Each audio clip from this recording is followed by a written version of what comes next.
The U.S. decision not to shoot it down, it surprised some people. Do you agree with the rationale? Just let it go?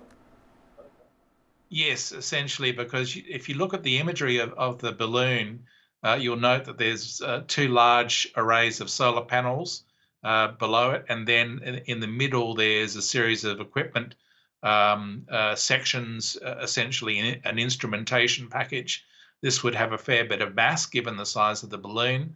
So if they shot the balloon down, there's quite the possibility that that instrumentation package and the solar panels could actually cause damage or potentially even harm people on the surface below when it came crashing down. Okay, but it has to come down sometime. So where could it land? And then what happens then? Does it sort of, will we see a James Bond-like race to get to it first? Well, my initial thought was Ice Station Zebra, if you remember that movie. But essentially, yes, it does have to come down at some point. And so the instrumentation package on that balloon would be of intelligence value to the US. The US would obviously want to get a hold of that. The Chinese would want to stop them from getting that.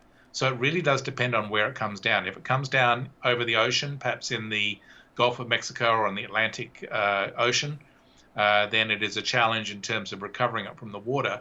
If it comes down over land, potentially over Central America or Mexico, that's an even more challenging scenario because then it's in someone else's territory. So it will be interesting to see how that ultimate end game works out.